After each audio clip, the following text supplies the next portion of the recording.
दोस्तों, आप देख रहे हैं डीकेडी लाइव न्यूज चैनल। मैं हूं आपके साथ अकरम शाह।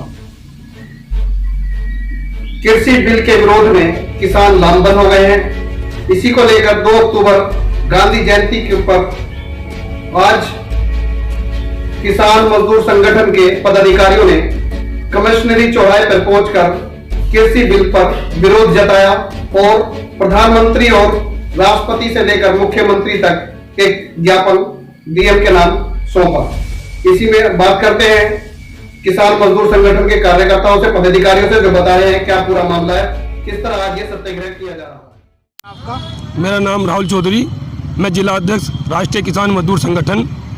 आज हम देश के राष्ट्रपिता महात्मा गांधी जी की जयंती के उपलक्ष्य में और पूर्व प्रधानमंत्री स्वर्गीय चौधरी लाल बहादुर शास्त्री जी के उसमें आज यहाँ बैठे हैं। आज हम किसानों में हमारी वर्तमान सरकार के खिलाफ इतना रोष है कि हमारी वर्तमान सरकार हम किसानों के खिलाफ 3 कृषि बिल राज्यसभा और लोकसभा में दोनों पारित कर चुके और उस पर राष्ट्रपति जी ने भी साइन कर दी। लेकिन हम ये कहना चाहेंगे कि बापू, अगर आपकी आत्मा कहीं जिंदा है तो आज आप अपनी लाठी लेके आपने सत्याग्रह करा था। इस देश में अंग्रेजों से देशवासियों की जान बचाई थी। तो हम चाहते हैं कि बापू आप दोबारा से फिर आओ, अपनी आपकी आत्मा देख के हमको सबको दुखी होगी। हम चाहते हैं कि आप जाके हमारे देश के वर्तमान प्रधानमंत्री और राष्ट्रपति जी एक डंडा लगा के उनको गर्म करें और उनके, क्योंकि वे इतने अंधे बहरे हो चुके हैं कि उन्हें किसान की कोई भी दिक्कत नहीं दिख रही है। हमारी बिजली के बिल बढ़ते जा रहे हैं और बिजली विभाग हमारे ट्यूबवेलों पर छापे मार रही है और सरकार कहती है कि हम नहरवाई का पानी फ्री दे रहे हैं किसानों को और नलकूप का पानी फ्री दे रहे हैं। लेकिन ये नलकूप बंद पड़े हैं सभी ज़्यादातर, और उसके बाद हमारे पे जो हम सही तरीके से जो बिल दे रहे हैं बिजली का, उसमें भी हमारे पास छापे लगे जा रहे हैं और हमारे से मनमांगी लूट करी जा रही है सरकार के द्वारा। भारत के प्रधानमंत्री नरेंद्र मोदी तो कहते हैं कि जिस तरीके से लोकसभा राज्यसभा बिल पास हुआ है, इससे किसानों को भी फायदा है, वो कहीं भी जाकर खेती ले सकते हैं। नहीं, हम मानते हैं कि अगर उनकी बात सही है तो हमें एमएसपी की लिखित गारंटी दे दें, ताकि हमें भी लगे कि एमएसपी से कम अगर कोई खरीद फरोख्त करेगा तो उसको जेल हो या उस पर जुर्माना लगे। आज वर्तमान में हमारी केंद्र सरकार का पहले 1925 भाव था गेहूं का, फिर 50 बढ़ा कर 1975 कर दिया गया, लेकिन हम किसानों का एक 1600 रुपये बिक रहा है। तो माननीय प्रधानमंत्री जी, ये भी आगे देखें आप कि हमारे साथ कितना दुर्व्यवहार हो रहा है। आप कहते हैं कि मैं बिचौलिया ख़त्म करूँगा, मैं भ्रष्टाचारी ख़त्म करूँगा।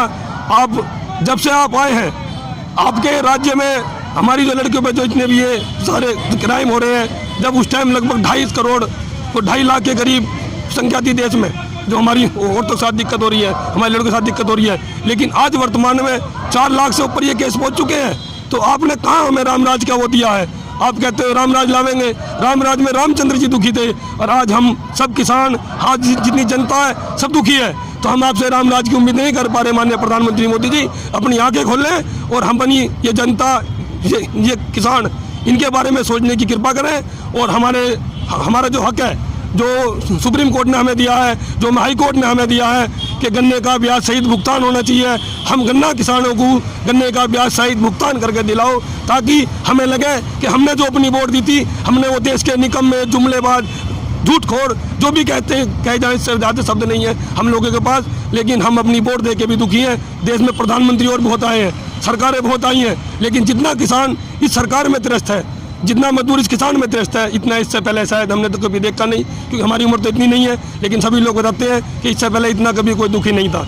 हमारे बिजली के बिल कम थे, हमारे गन्ने का रेट कम। और उसके बाद मैं एक बात तो कहना चाहूँगा कि माननीय प्रधानमंत्री जी, ये जो हमारे प्राइवेट स्कूल हैं, जिन पर हम किसानों के बच्चे, हम अपने बच्चे पढ़ा रहे हैं, हमसे मन मांगी फीस ले रहे हैं और इस लॉकडाउन में ये सब लोग अपने घरों में सोए हैं और हम किसान मजदूर जंगल में रह गए।